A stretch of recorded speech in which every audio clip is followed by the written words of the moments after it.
Et c'est parti. Bienvenue Julien. Salut. C'est l'épisode 10. Merci de nous suivre et de rejoindre le groupe. Vous êtes de plus en plus nombreux, c'est cool.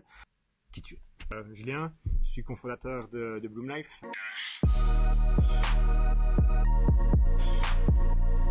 Liégeois d'origine. Toujours su que je voulais créer quelque chose. Je savais juste pas quand c'était le bon moment et quel était le bon projet. Mais t'as quel âge? J'ai, bonne question, 36 ans. Moi aussi. Jeune quoi, t'es jeune. Ouais, voilà, on est jeune. Bloom, c'est quoi? C'est une société de santé digitale donnée aux futures mamans plus de contrôle sur leur santé. Si tu peux nous donner un chiffre pour qu'on comprenne un peu où tu en es avec Bloom Life, voilà. Le chiffre, je pense, je dirais 2200 bébés. Et le nombre de bébés qu'on a aidé à mettre au monde. Comment elle vient cette idée? Alors cette idée, elle vient donc, comme je dis, donc j'étais dans le domaine, wearable tech, consumer tech, healthcare. Et alors, mon épouse est tombée enceinte. Ok. Donc c'était en 2012. Là, je me suis rendu compte, l'été 2012, qu'il y avait plein de choses à faire au niveau de la santé prénatale, de la santé maternelle. Est-ce que c'est une contraction? Est-ce que c'est pas une contraction? On avait plein de questions. Oui. Et rien, aucune réponse. De voir le gynéco, et c'est là que t'as un check-up toutes les 2 semaines.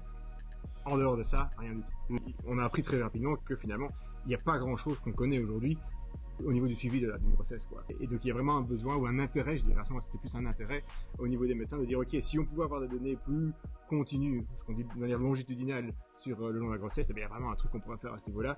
Et alors là, ils ont commencé vraiment à s'emballer aussi au niveau scientifique et au niveau clinique. Tu lèves des fonds très tôt. Faire une start-up, c'est pas un job part-time. Il faut jumper. Donc on décide, moi et moi, de quitter notre job. Alors et très tôt, on décide aussi de faire ça à la fois aux US et en Belgique. Et ça parce que se dire, hein, toi, ok, ouais, US, c'est investisseur, bien plus d'argent, blablabla. Ok, mais t'avais un réseau préexistant, ton cofondateur a un réseau préexistant, ou vous avez parti là, sac à dos, tac. Et... Ouais, plutôt le deuxième. C'est-à-dire qu'on avait des réseaux, on avait des réseaux existants, mais pas dans les startups. Mais on avait zéro réseau dans le domaine des investisseurs, etc. Donc on est parti de...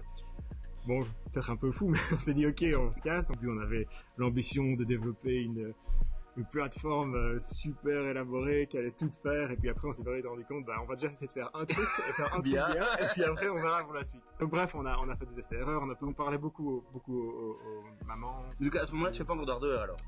Non. Avec 10 ans dans le hardware, les gens savaient qu'on allait, ils pensaient qu'on pouvait faire ce qu'on voulait. Oui. Le risque, c'était au niveau du marché. Le risque, c'était de comprendre, est-ce que les mamans vont vraiment utiliser ça? Est-ce qu'il va pas y avoir une composante anxiogène? Enfin, on est passé par plein de raisons pourquoi ça pourrait pas marcher. Ouais, donc, tu fais toujours cette contraction, tu vas avoir tes premiers invests, et là, t'as pas l'accueil que t'espérais. On avait juste notre bonne volonté et notre conviction que ça allait fonctionner, c'est un truc qu'il fallait faire.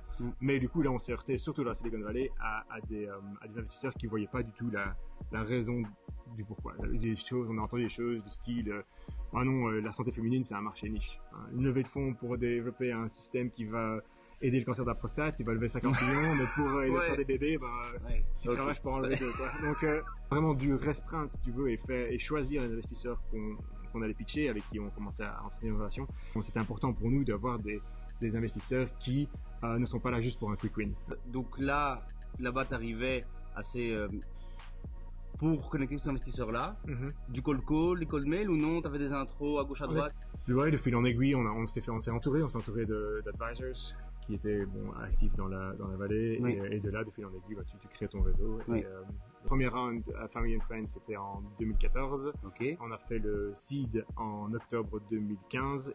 Et là, on a vraiment eu un élément déclencheur dans la vie de la boîte, c'est ce concours Extreme Tech. Ouais. Regarde un peu ce que c'est, ça. Ah oui, donc ça, c'est le plus gros concours de start-up, aux US en tout cas, un concours qui a le support de Richard Branson. On décide de postuler au concours. Il faut savoir, après on l'a su après, mais il y a plus de 2000 startups qui postulent à ce concours, donc c'est un bazar de fou, quoi. Et alors on est invité donc à aller pitcher Branson à Necker Island. Là, Branson vraiment tombe amoureux de notre projet. Et là, ça a vraiment été un moment. Il y a ces moments charnières dans une vie d'une startup, et là pour nous ça a été une accélération. Et juste la visibilité que ça nous a donné, ça nous a vraiment aidé énormément. Ce concours, les choses se sont accélérées, on a eu beaucoup de inbound interest, donc des investisseurs qui venaient nous trouver, puis l'inverse. Donc là tu changes vraiment la dynamique d'investissement. Et puis alors on a eu aussi Marc Benioff qui est venu trouver. Donc Benioff, Salesforce. Salesforce, CEO Salesforce. Et ça, donc t'as vu son équipe ou? C'est eux qui sont venus trouver. Donc après justement cet événement avec Branson, visibilité, et alors eux ils sont venus trouver. Il faut savoir que Benioff il fait énormément, donc c'est un gars de San Francisco, donc c'est un local, et il fait énormément pour tout ce qui est la santé des enfants. Donc il est vraiment là-dedans, et bon, quand il a entendu parler du projet, il a adoré. Donc, quand tu te vas pitcher Branson, est-ce que t'as un peu du fan ou t'arrives à toi te dire pitcher devant Ben Picard ou Guy Servet, c'est aussi très chouette. Tout à fait. Et d'ailleurs on remercie Linsquare de nous accueillir aujourd'hui. T'avais dit qu'on va merci à vous. Merci pour Ben, salut. Mais Richard Branson, est-ce que ça transcende le truc ou ça te bloque à un moment ou... C'est clair que ça motive l'équipe, etc. Au point de vue interne, c'est super important. Maintenant après, je dirais un pitch c'est un pitch, hein, donc nous ce que tu parles de ce que tu aimes, tu parles de ta passion, tu parles de qui tu es. Donc voilà, après, peu importe qui est en face, je dirais. Il faut. Ton anecdote, Necker Island? Ah ouais. Mon deuxième enfant, ma fille, est née le jour du pitch à Necker Island. Mais non. Donc ce qui fait que moi, j'ai pas eu l'occasion d'y aller. Donc je dirais. Est-ce que tu lui en veux encore à cet enfant? Ah non, quand il fait une bêtise, tu lui dis, mais tu sais que toi, tu m'as. Pas du tout. Eric était littéralement en train de pitcher Branson et moi j'étais à la clinique. Avec mon épouse. Donc, tous les deux une très belle victoire, quoi. Ouais, c'était super. Et je pense que ça résume bien Boom Life. Ouais. On dit ici qu'on fait pas de storytelling, mais quand même ça on le prend, c'est vraiment une belle histoire. C'est quoi le gros next step alors pour vous? Le prochain step c'est de continuer là-dessus, de se focaliser sur le marché américain, de continuer à augmenter les ventes. Chaque cliente est un nouveau set de données. Mais chaque cliente nous permet de créer, si tu veux, un peu plus cette base de données prénatale dont on est les seuls à avoir la clé. Donc je dirais aujourd'hui, on est déjà la société ou la boîte qui a le plus de données physiologiques sur la grossesse. Il y a eu un moment dur. Tu peux en choisir un et nous raconter un peu comment tu l'as vécu, ce que c'était et comment t'en es sorti. Ouais, c'était notre deuxième levée de fonds. Donc c'était avant Branson. Oui.